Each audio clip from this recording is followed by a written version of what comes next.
Hello, my beautiful soul. Hello, my dear ones. Good morning to all of you. Welcome to all in my class. Friend, this is Archana. Archana education platform पे आपका हार्दिक स्वागत है dear. अगर आप channel पे नए हैं please subscribe the channel, like the video, share the video with your all friends and relatives and hit the bell icon, press the notification so that कोई भी नया कंटेंट डिलीवर होता है ईज़िली इन्फॉर्मेशन आप तक पहुंच जाए. राइट एंड हमने मैक्रो इकोनॉमिक्स के बारे में काफ़ी डिस्कस कर लिया था जस्ट लास्ट वीडियो में. राइट, अब हम थोड़ा सा उसके आगे चलते हैं, ठीक है ना. अच्छा, क्वासी रेंट क्या होता है? क्वासी रेंट आभासी लगान. इसे किसने दिया था? क्वासी रेंट मार्शल ने दिया था. याद करते जाओ मेरे साथ साथ. क्वासी रेंट मार्शल ने दिया था. Right. Total revenue minus total variable cost. Quasi rent क्या होता है? Total revenue minus total variable cost. जब जो है टोटल रेवेन्यू से TR से TVC यानी टोटल वेरिएबल कॉस्ट जो है आप माइनस कर दोगे तो आपका क्वासी रेंट निकल आएगा. इसका कॉन्सेप्ट किसने दिया था? मार्शल ने. इलास्टिसिटी इन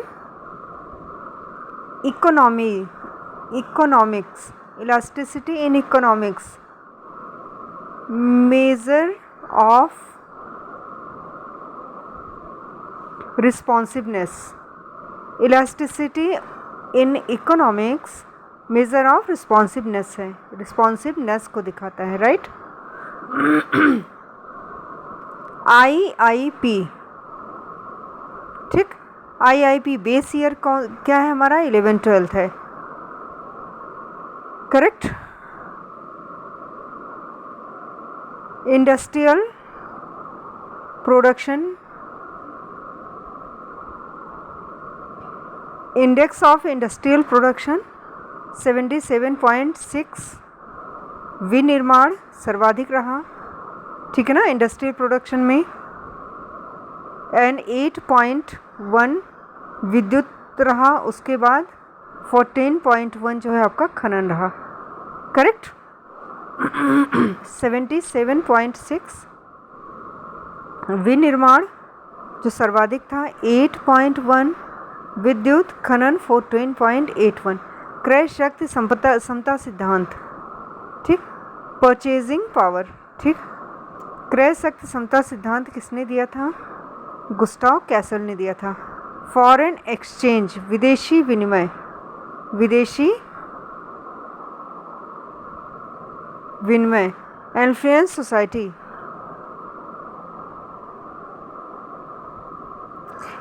इन्फ्लुएंस सोसाइटी का कॉन्सेप्ट किसने दिया था? ये जो है JK गिलबर्ट ने दिया था. ये इन्फ्लुएंस सोसाइटी क्या है? ये इन्फ्लुएंस सोसाइटी का कॉन्सेप्ट दिया था इन्होंने, JK गिलबर्ट ने. ये इन्फ्लुएंस सोसाइटी नामक इन्होंने पुस्तक लिखी थी जिसमें जो है सोसाइटी के बारे में, जो है इन्फ्लुएंस सोसाइटी के बारे में डिस्कशन किया था. अच्छा, ये जो क्रय शक्ति क्षमता सिद्धांत है, ठीक, इसका कॉन्सेप्ट गुस्ताव कैसल ने दिया था. किससे संबंधित है ये क्रय शक्ति क्षमता सिद्धांत? फॉरेन एक्सचेंज से. राइट. साथ साथ याद करते जाइए, आपको सुकून मिलेगा. याद रखो ये क्वेश्चंस चूँकि एज इट इज़ टैली होंगे, और माइंड में ये अपने दिमाग से कचरा निकाल देना कि हिंदी या इंग्लिश, ठीक. आपके दिमाग में आपको समझ में आना ज़रूरी है, और मैं दोनों प्रोवाइड कर रही हूँ, भर के प्रोवाइड कर रही हूँ, ठीक है ना. पहले मैंने हिंदी में डिलीवर किया था, राइट, 1-2 महीने पहले, ठीक. अभी कंप्लीट इंग्लिश में दे रही हूँ, जो आपका रिवीजन में करा रही हूँ, हिंदी इंग्लिश दोनों में मतलब बोल रही हूँ, ठीक है ना. तो आप लैंग्वेज के चक्कर में मत फंसना डियर, आपको समझ में आना ज़रूरी है बस, ठीक. चलिए, बजट क्या होता है? बजट के बारे में थोड़ा डिस्कस करते हैं. बजट घाटा कम किया जा सकता है. कैसे कम किया जा सकता है? GST के क्रियान्वयन के द्वारा. GST के क्रियान्वयन द्वारा बजट घाटा कम कर सकते हैं. कैसे? बजट घाटा इक्वल टू कुल व्यय माइनस कुल प्राप्तियाँ.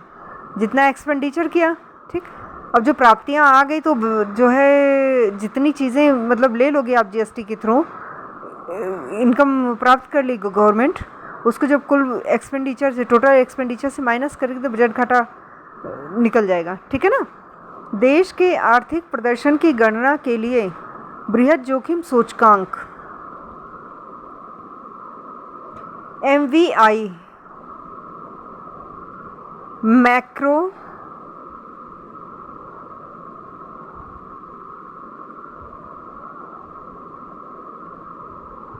vulnerability index, MVI, राइट, का प्रयोग किया जाता है। MVI के निर्धारक में किन कारकों का प्रयोग किया जाता है, थोड़ा सा बताइए। देश के आर्थिक प्रदर्शन की गणना के लिए बृहद जोखिम सूचकांक होता है, करेक्ट। MVI का प्रयोग किया जाता है, ठीक है ना। MVI के निर्धारक में किन किन फैक्टर्स का यूज़ किया जाता है, इसको आप बताइए ज़रा कमेंट बॉक्स में। थोड़ा सा this is two way communication, कुछ चीज़ें आप भी मतलब अपनी तरफ से दिमाग लगाओ, सिर्फ कहानी की तरह सुनोगे सर के ऊपर से इकोनॉमिक्स गुजर जाएगा, ठीक है ना। इतने हल्के में इकोनॉमिक्स को कभी मत लीजिएगा। आप पीछे जाइए, कंप्लीट इकोनॉमिक्स सीरीज़ मैंने आपको डाल रखी है 6-6, 7-7 सीरीज़ में, कि आप जिस चीज़ की तैयारी करते हैं उसके अकॉर्डिंग आप तैयारी कर सकते हैं। अगर आप सिविल सर्विसेज के IAS PCS की तैयारी करें उसके अकॉर्डिंग मैंने डाल रखा है, 11th-12th के स्टूडेंट हैं उसके अकॉर्डिंग डाल रखा है, TGT PGT की तैयारी करें उसके अकॉर्डिंग डाल रखा है। आप प्लीज़ जाइए, कंप्लीट सीरीज़ आप देखिए, ज़रूर देखिए, ठीक है ना बेटा। अगर ऑनेस्टली कह रही हूँ, अगर जितना मैंने दे रखा है अगर इतना देख लेंगे तो आपका बेड़ा पार। अच्छा चलो, GST से प्राइस कम होती है, ठीक है, GST से प्राइस कम होती है। वैट सिद्धांत पर कार्य करता है। जब अंतर्राज्यीय व्यापार होता है तो वहाँ पर प्रॉब्लम आती है। कौन सी प्रॉब्लम आती है, थोड़ा सा सुनिए। GST से प्राइस कम होती है, वैट सिद्धांत पर यह कार्य करता है। जब अंतर्राज्यीय व्यापार होता है तो वहाँ पर प्रॉब्लम आती है। एक राज्य में वैट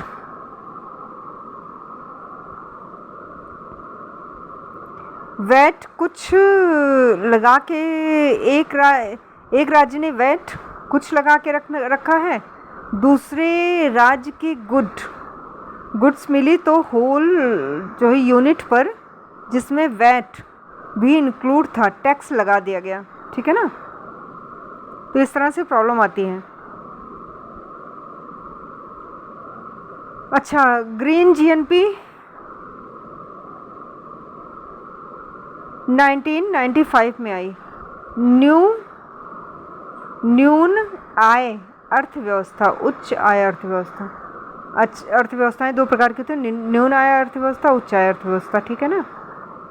ये इसके बारे में मैंने आपको वीडियोस डाल रखे हैं कि इकोनॉमी को किस तरह से मतलब डिवाइड किया गया है PPP के अकॉर्डिंग अभी रिसेंटली, ठीक।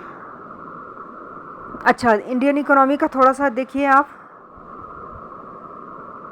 कुछ चीज़ें पहले देख लीजिए आप, ये कि FSDC, ठीक, FSDC मुद्रा पूंजी बाजार, FSDC मुद्रा पूंजी बाजार का है रघुराम राजन।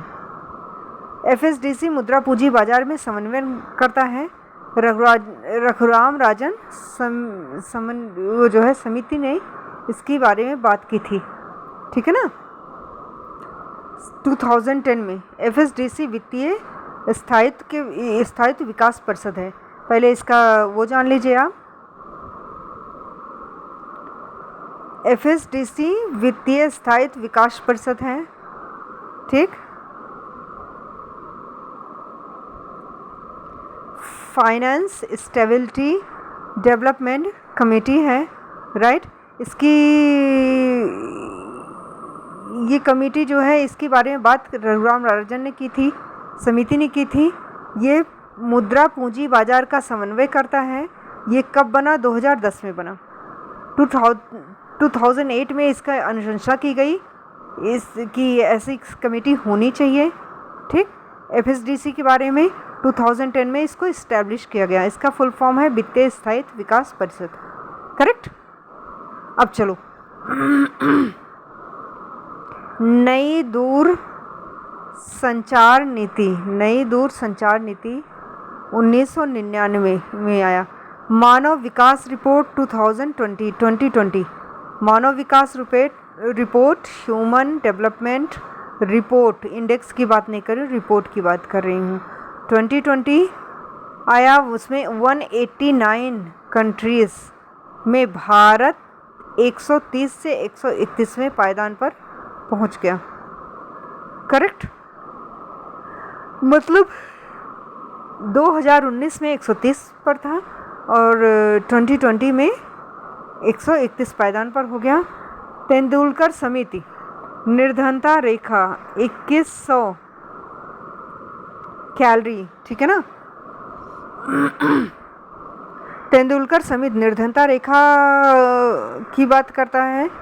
अब इसमें बताता है कि शहरी क्षेत्र के लिए 2100 कैलोरी ऊर्जा की ज़रूरत होती है और गांव के लिए 2400 कैलोरी की ऊर्जा की ज़रूरत होती है। ठीक, फिर लकड़वाला समिति आई, अलग अलग क्षेत्रों की अलग अलग निर्धनता रेखा, कुल 35 निर्धनता रेखा मापी गई। NSSO 30 दिन का URP, ठीक, NSSO 30 दिन का URP, यूनी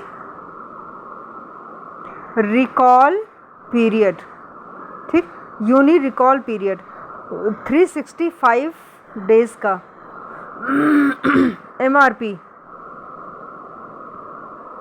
30 दिन का URP होता है, यूनिफॉर्म रिकॉल पीरियड, करेक्ट। उसके बाद जो है 365 दिन का आपका MRP होता है, मिक्स्ड रिकॉल पीरियड। MPI 2010 में MPI आया, MPI UNDP multi dimensional poverty index है। MPI, correct, multi dimensional poverty index MPI, ठीक है ना, UNDP के थ्रू जो है 2010 में आया। कोयला में जो है ये देखिए, चीन अमेरिका के बाद भारत का तीसरा स्थान रहा। अभ्रक उत्पादन में भारत विश्व में प्रथम है। फिर आपका देख लीजिए खनिज, 5 मार्च ये खनिज नीति आई है आपकी, कब आई? 5 मार्च 1993। देखो इकोनॉमी ऐसा, इंडियन इकोनॉमी ऐसा है, कहीं से भी कुछ भी उठा के दे दिया जाएगा, तो you have to become very prepare, ठीक है ना।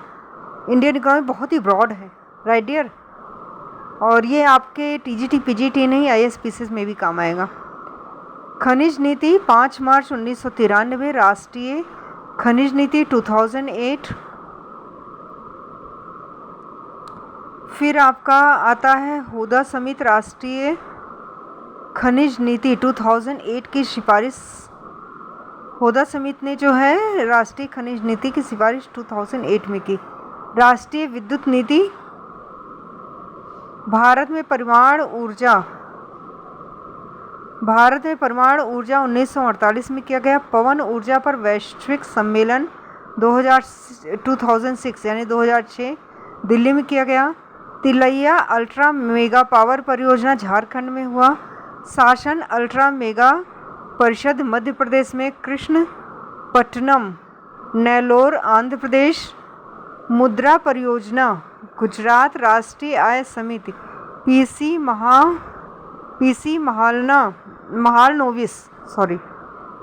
राष्ट्रीय आय समिति जो है PC महालनोबिस की अध्यक्षता में गठित किया गया, ठीक है ना। GDP में प्राथमिक, द्वितीय, तृतीय क्षेत्र का योगदान क्या है, ये अब बताइए कि सर्वाधिक योगदान किसका है? तृतीय क्षेत्र का, यानी सर्विस सेक्टर का, ठीक है ना। उसके बाद आपका जो है उसका है इंडस्ट्री का, उसके और सबसे कम आपका प्राथमिक क्षेत्र का। प्राथमिक क्षेत्र यानी आपका ये आपका फिशिंग, माइनिंग एंड एग्रीकल्चर, ठीक। तो परसेंटेज आप बताइए ज़रा। अच्छा, आर्थिक समीक्षा देख लीजिए 2021-22 के अकॉर्डिंग। GVA 2020-21 को लेके चल रही हूँ मैं, GVA, ठीक है ना। और मतलब 19-20 में जो है 132.7141 जीडीपी था। फिर आपका जो है 2021 में जो है 6.2, 21-22 में 8.6, करेक्ट। 2021 में 124.53.43, यानी 1 का मतलब क्या होता है आपका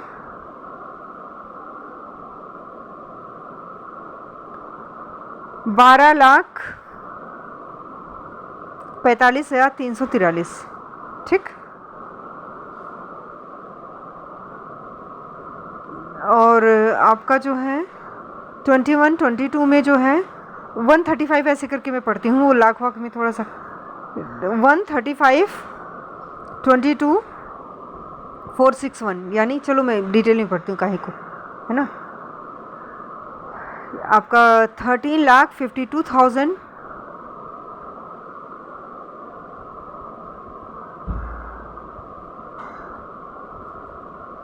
461, करेक्ट। जीडीपी आपका 7.3, ये 2021 में, करेक्ट। और 21-22 में जो है 9.2 जीडीपी, ठीक। बस 7.3 20-21 में था, 21-22 में 9.2 हो गया, तो अच्छी बात है ना।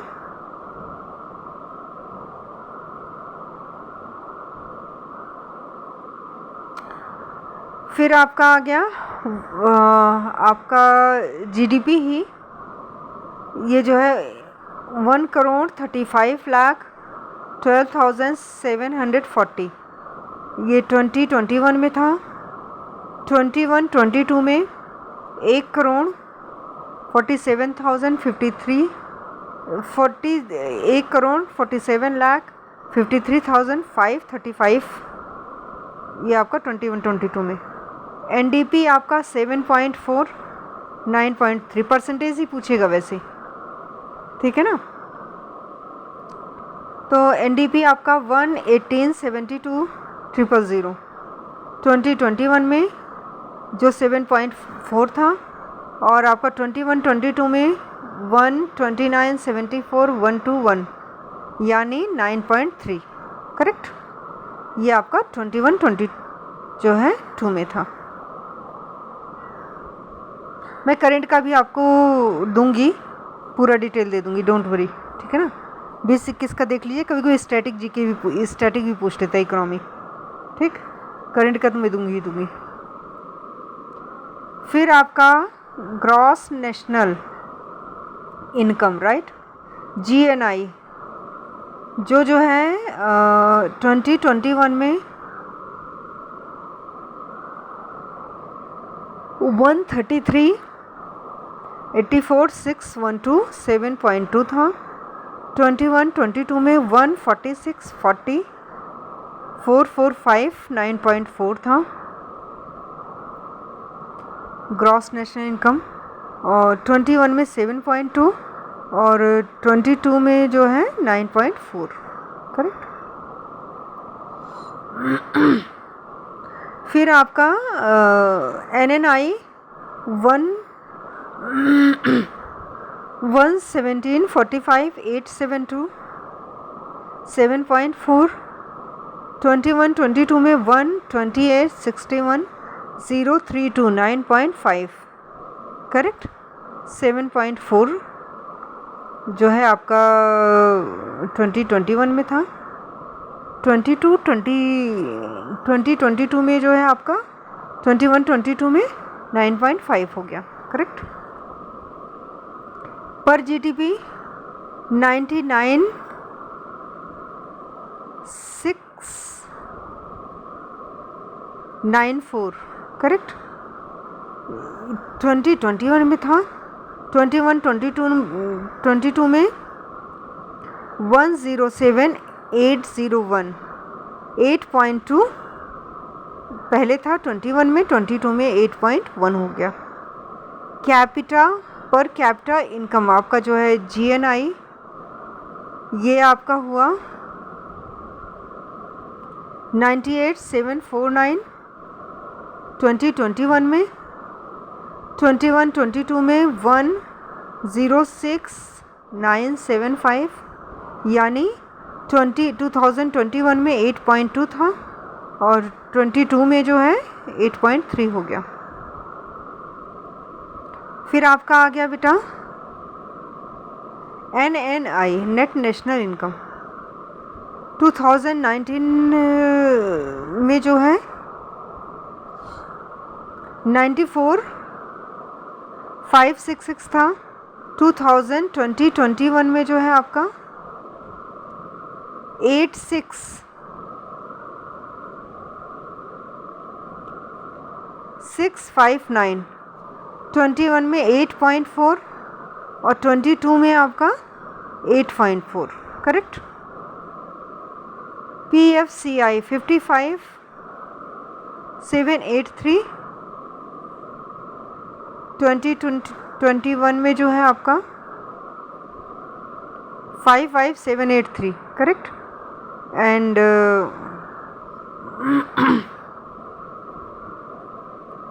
5,6,043, 2022 में 10.1, correct.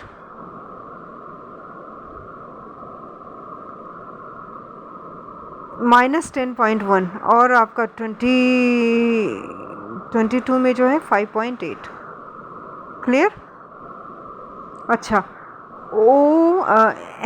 PMEAC, prime minister economic advisory committee, ध्यान से समझ लो, मैं बहुत ज़्यादा इंपॉर्टेंट चीज़ें पढ़ा रही हूँ। अगर आपका कॉन्सेप्ट क्लियर नहीं हुआ, सर के ऊपर से गुजर के धुआं हो जाएगा, ठीक। तो आप थोड़ा सा कंसंट्रेट होके पढ़ लो और कई बार मतलब सुन लेना इसको। PMEAC, पहली बात इसका फुल फॉर्म जान लीजिए। P for prime minister, PM मतलब prime minister, E for economic advisory, A for committee, correct. Review of economy, ठीक।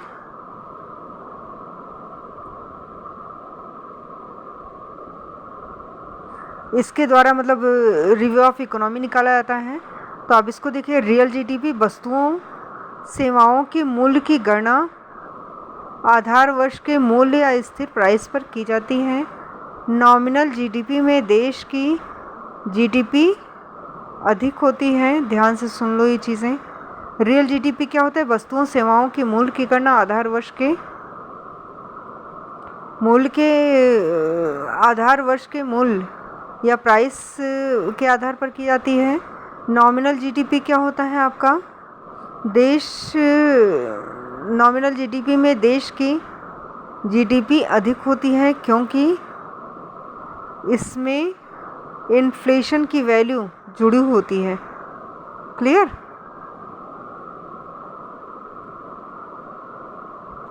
पीपीपी, परचेजिंग पावर पैरिटी, क्रय शक्ति समता। अभी मैंने पूछा था आपसे लास्ट वीडियो में, क्रय शक्ति समता सिद्धांत का कॉन्सेप्ट कितने दिया था? थोड़ा सा आप कमेंट माइंड लगाइए। अभी मैंने लास्ट वीडियो में डाला हुआ है, तो ये गुस्ताव कैसल ने, ठीक। क्रय शक्ति समता के आधार पर भारत दुनिया की तीसरी सबसे बड़ी अर्थव्यवस्था बन गई है, 11 ट्रिलियन से अधिक, राइट। नॉमिनल जीडीपी से पांचवी बड़ी अर्थव्यवस्था, $2.9 ट्रिलियन, करेक्ट। मतलब नॉमिनल जीडीपी के अकॉर्डिंग आप चेक करोगे तो फिफ्थ बड़ी अर्थव्यवस्था बन चुकी है, $2.5 ट्रिलियन। ट्रिपल पी के आधार पर भारत जो है तीसरी अर्थव्यवस्था बन चुकी है, करेक्ट। अब देखो थोड़ी सी चीज़ें आप समझ लीजिए नॉमिनल जीडीपी और रियल जीडीपी के बारे में। नॉमिनल जीडीपी बाजार मूल्य पर आधारित होता है, उत्पादों की संख्या इनटू बाजार मूल्य, करेक्ट। और आपका रियल जीडीपी स्थिर मूल्य पर आधारित होता है, उत्पादों की संख्या इनटू स्थिर मूल्य। नॉमिनल जीडीपी उत्पाद मूल्य ज़्यादा होते हैं, मुद्रास्फीति जोड़ी जाती है, ठीक। रियल जीडीपी में कुल उत्पाद मूल्य कम होते हैं क्योंकि मुद्रास्फीति घटा देते हैं। करेक्ट। नॉमिनल जीडीपी की गणना कठिन होती है, रियल जीडीपी की गणना आसान होती है। नॉमिनल जीडीपी कम विश्वसनीय होते हैं, रियल जीडीपी के विश्वसनीय आंकड़े होते हैं। भारत 5वीं बड़ी अर्थव्यवस्था बन चुकी है और PPP के आधार पर 3rd इकोनॉमी बन चुकी है। राइट। नॉमिनल जीडीपी नाम मात्र जीएनपी कच्चा माप जिसमें मूल्य वृद्धि शामिल है। आर्थिक विश्लेषण ब्यूरो। रियल जीएनपी कब बढ़ेगा? Real GNP is the actual national income of country being measure of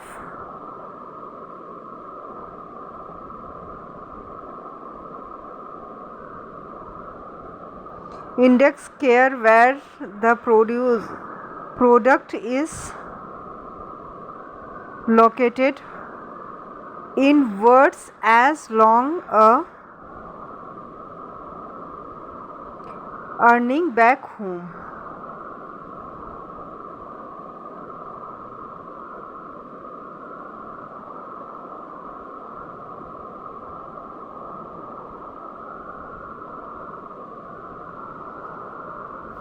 In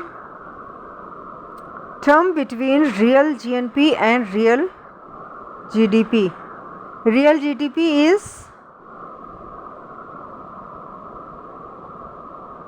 preferred measure of US economy. Correct, जैसे हेल्थ वगैरह का है, ठीक है ना। NFHS क्या होता है? लिंगानुपात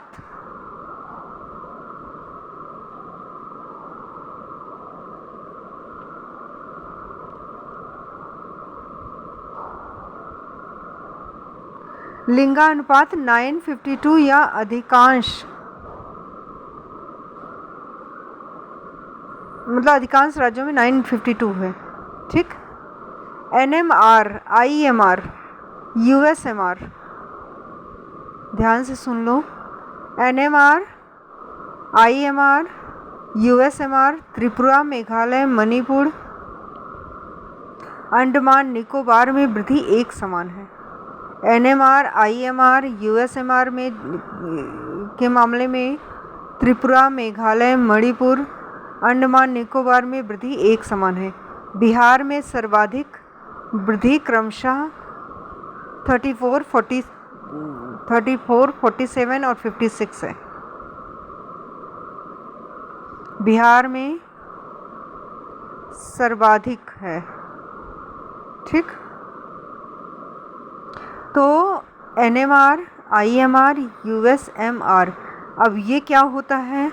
ये चीज़ें क्लास के अकॉर्डिंग मैंने पूरा चैप्टर वाइज आपको डाल रखे हैं, आप पीछे जाके इनको देखो थोड़ा सा, ठीक है ना। NMR, IMR, USMR के मामले में त्रिपुरा, मेघालय, मणिपुर, अंडमान निकोबार में वृद्धि एक समान है। बिहार में सर्वाधिक है, क्रमशः 34, 47, और केरल में सबसे कम है। करेक्ट। ये हो गया।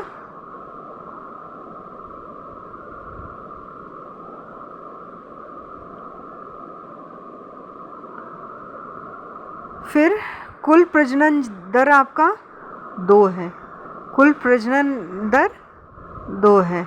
करेक्ट। फिर अंडर 5 जो है मेटर्निटी रेट आपका 41.9 है। करेक्ट। IMR आपका 35.2 है। नेशनल इनकम कमेटी की स्थापना 1949 में की गई। GNP, GDP plus NFIA। GNP क्या होता है? GDP plus NFIA।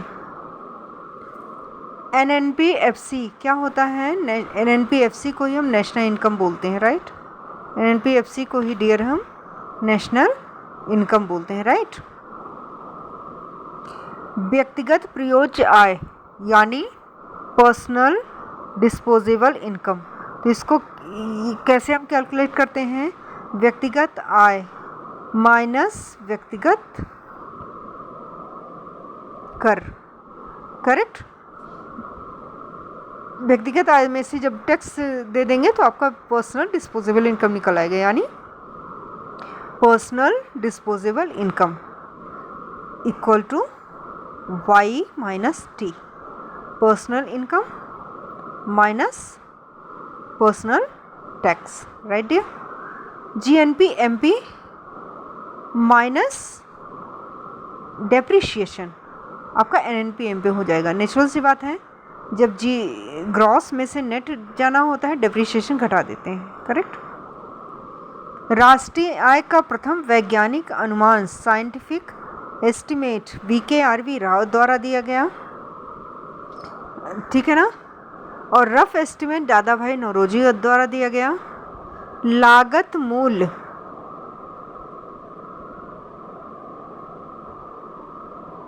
Factor cost plus net indirect tax minus factor price MP equal two factor price MP। Correct. लागत मूल्य क्या होता है? आपका factor cost plus net indirect tax equal two factor price MP। Correct. घरेलू I plus विदेशों से प्राप्त शुद्ध आय। घरेलू आय प्लस विदेशों से प्राप्त शुद्ध आय राष्ट्रीय आय होता है। करेक्ट। फिर आपका राष्ट्रीय आय की गणना MOSPI द्वारा किया जाता है।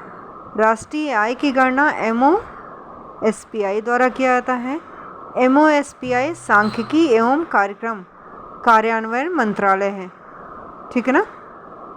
2011-12 में राष्ट्रीय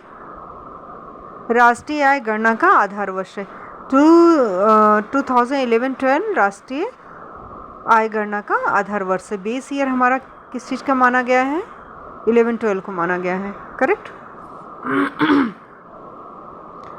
फिर आपका सबसे इम्पोर्टेंट चीज़ है, भारत की GDP 2021-22 में 147,53,535। 21-22 में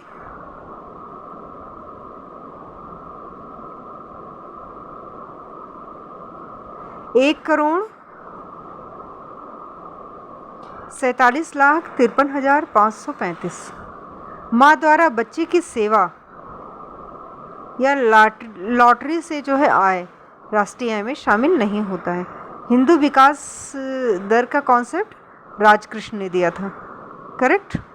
बार्टर सिस्टम आपको पता है, बार्टर सिस्टम क्या होता है?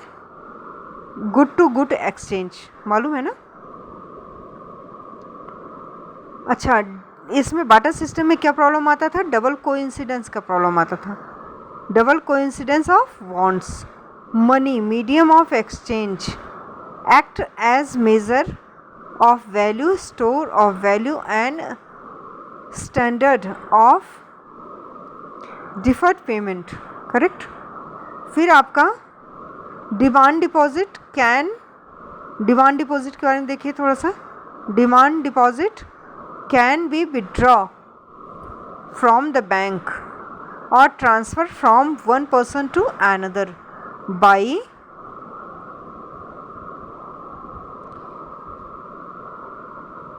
using the check. This is also called checkable deposit. इसी को हम जो है डिमांड डिपॉजिट को जो है चेकेबल डिपॉजिट भी कहते हैं, जो क्या होता है? Can withdraw from one bank to another. ये ट्रांसफ़र हो सकता है एक बैंक से दूसरे बैंक में, और विड्रॉ किया जा सकता है चेक के द्वारा, राइट।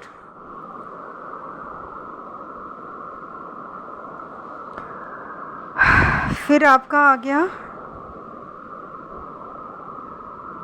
ये देखिए SDF आपका स्टैंडिंग डिपॉजिट फैसिलिटी। SDF 2014 में उर्जित पटेल कमेटी ने जो है इसकी बात कही है, ठीक है ना। एसडीएफ की बात जो है उर्जित पटेल कमेटी द्वारा अनुशंसित की गई है। और एलएएफ क्या होता है? आपका रिजर्व जो है रेपो रेट होता है और रिजर्व रेपो रेट होता है। अगर इकोनॉमी में एक्सेस लिक्विडिटी है तो एक नया कॉरिडोर एसडीएफ है, करेक्ट। एसडीएफ फुल फॉर्म क्या होता है? Standing deposit facility. Reverse repo rate के होते हुए एसडीएफ की क्या ज़रूरत है? एक क्वेश्चन हो सकता है ना, रिवर्स रेपो रेट हमारे पास है, एसडीएफ की ज़रूरत क्या होती है? एसडीएफ द्वारा समझ लो ये चीज़ें ऐसे ढूंढने से आपको नहीं मिलेंगी कहीं भी। एसडीएफ द्वारा आरबीआई एक्सेस लिक्विडिटी को अपने जो है इसको सोख लेता है, करेक्ट, अपने पास सोख लेता है, शक कर लेता है। सीपीआई R+U द्वारा आरबीआई इन्फ्लेशन टारगेट करता है। हाल में देखा गया है कि सीपीआई 6% से बढ़ रहा है, करेक्ट।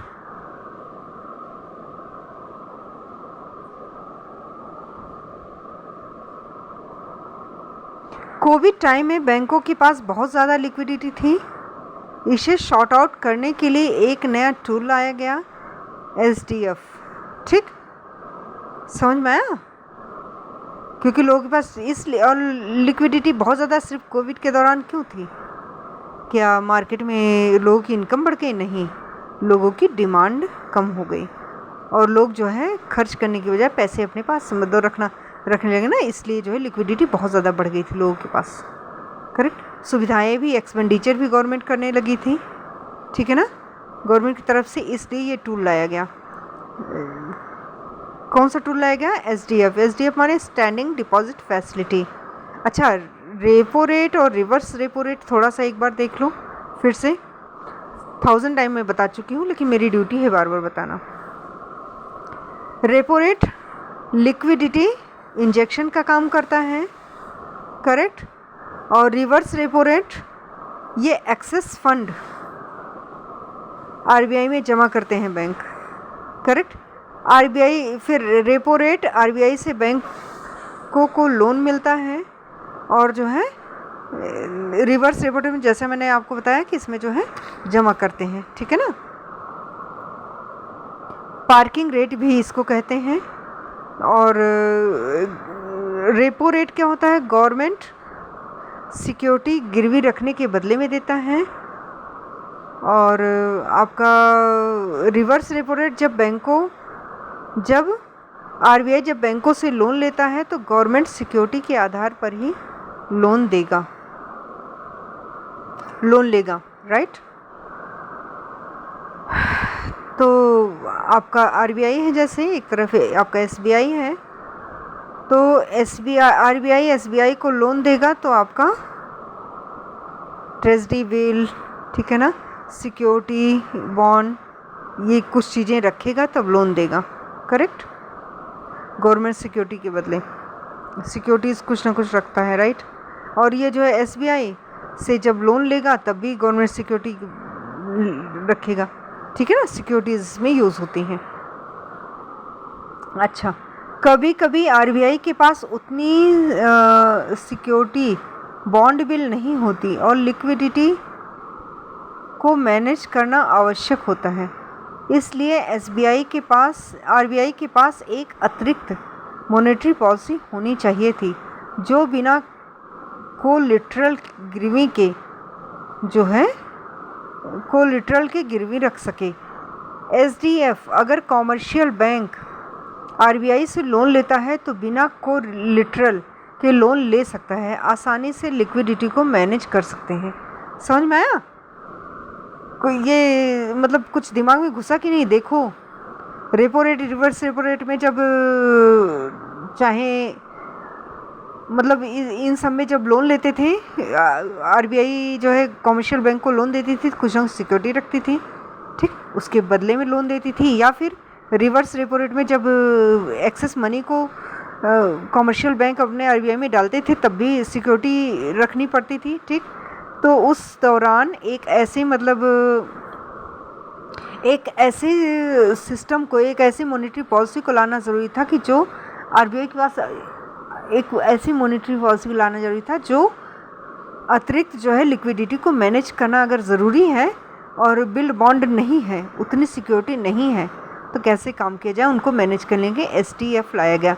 अभी फिर से मैं आपसे एक क्वेश्चन पूछती हूँ, एसडीएफ का full form standing deposit facility, correct. Commercial bank RBI से लोन लेता है तो बिना कोलिटरल के लोन ले सकता है, आसानी से लिक्विडिटी को मैनेज कर सकते हैं। आरबीआई किसी कोलिटरल के बिना कॉमर्शियल बैंक से लोन ले भी सकता है, right my sweet heart. Policy repo rate, फिर से मेरा रिक्वेस्ट है, मैं दे रही हूँ आपको करंट, लेकिन फिर भी आप अपने अकॉर्डिंग भी टैली कर लेना साइट पे जाके, आरबीआई के साइट पे जाके, ठीक, बहुत ज़रूरी होता है, ठीक है ना। Policy repo rate 5.40%, policy repo rate 5.40, standing deposit facility 5.15, marginal standing facility 5.65, bank rate 5.65। यानी पॉइंट शुड बी नोटेड कि मार्जिनल एमएसएफ जो है ना, मार्जिनल स्टैंडिंग फैसिलिटी ये भी 5.65 है, बैंक रेट भी 5.65 है, स्टैंडिंग डिपॉजिट फैसिलिटी आपका 5.15 है और पॉलिसी रेपो रेट आपका 5.40 है। पॉलिसी, करेक्ट, रेपो रेट हमेशा ही एसडीएफ से ज़्यादा होगा, दिस इज़ द रूल, रट लो इसको। पॉलिसी रेपो रेट हमेशा एसडीएफ से ज़्यादा होगा, तो ऐसे ही देखो, एसडीएफ आपका 5.15 है तो आपका पॉलिसी रेपो रेट 5.40 है, तो नेचुरल सी बात ज़्यादा है, ठीक। और आपका marginal standing facility 5.65, bank rate 5.65, right, point के बाद 65 बोलते हैं, correct. Marginal standing facility rate 5.65 bank rate के बराबर होगा, ये भी मैंने आपको ऊपर बता ही दिया कि दोनों मार्जिनल स्टैंडिंग फैसिलिटी 5.65 है और बैंक रेट भी 5.65 है, राइट। अगर स्टैंडिंग डिपॉजिट रेट या reverse repo rate policy repo rate, correct, से ज़्यादा हो गया तो कॉमर्शियल बैंक आरबीआई से ही लोन, समझ लो ये चीज़ें बहुत मतलब वैसी चीज़ें हैं, गूढ़ रहस्य है, राइट। बोल रहा है अगर स्टैंडिंग डिपॉजिट रेट, ठीक, या रिजर्व जो है repo rate policy repo rate से ज़्यादा हो गया तो कॉमर्शियल बैंक आरबीआई से ही लोन मांग आरबीआई को ही जमा कर देंगे, आरबीआई से ही लोन मांग के आरबीआई को ही जमा कर देंगे। समझ पा रहे हो? नहीं समझ पा रहे हो? देखो ये बोल रहा है कि आपका marginal standing facility rate 65% bank rate के बराबर होगा। अगर स्टैंडिंग डिपॉजिट रेट या reverse repo rate policy repo rate से ज़्यादा हो गया तो क्या होगा? ज़्यादा हो गया तो भाई उसी से लोन लेंगे, ठीक, और उसी को वापस दे देंगे, ठीक, और ब्याज भी कमा लेंगे, ठीक, उनको प्रॉफिट भी हो जाएगा। तो इस सिचुएशन से बचने के लिए जो है, प्रॉफिट की सिचुएशन में हमेशा रहेंगे, तो इस सिचुएशन से बचने के लिए ये टूल आया। एसडीएफ एक नया इंस्ट्रूमेंट है, करेक्ट। अब एसडीएफ का कॉन्सेप्ट आई होप इतनी कहानी कहने के बाद समझ में आ गया था। अब एसडीएफ का फुल फॉर्म ज़रा बता दीजिए आप। Standing deposit facility, right. बहुत ही इंपॉर्टेंट चीज़ें मैं आपको बता रही हूँ, यही समझ लो, क्रीम दे रही हूँ, क्रीम इकोनॉमिक्स का। अच्छा, आईएमएफ के बारे में है, लेकिन मैं थोड़ा सा रुक जाऊँ क्या, क्योंकि आप जानते हो आईएमएफ, फिर वर्ल्ड बैंक है ना, फिर गैट वैट, मतलब दुनिया भर के सारे ऑर्गेनाइजेशन, SDR, तो ये बहुत लंबा पड़ जाएगा और एक बार घुसती हूँ तो मैं निकलने का मेरा मन नहीं करता। इकोनॉमिक्स है ही, मतलब इट्स इंटरेस्टिंग सब्जेक्ट है, मज़ा आता है। पता है कैसे लोगों को इकोनॉमिक्स टफ लगता है, टफ का मतलब आनंद नहीं उठा पाते, मैं तो इसमें डूब जाती हूँ। चलो डियर, तो मिलते हैं अपने नेक्स्ट वीडियो पे, तब तक के लिए हंसते रहिए, मुस्कुराते रहिए, चैनल को लाइक, सब्सक्राइब और शेयर करना मत भूलिए। आपको क्रीम दे रही हूँ बेटा, क्रीम, ठीक है ना, और आगे भी देती रहूँगी, बस मुझे आपके सपोर्ट की ज़रूरत है माय लव। सपोर्ट करते रहो और मेरी एनर्जी बढ़ती रहेगी। Love you all guys.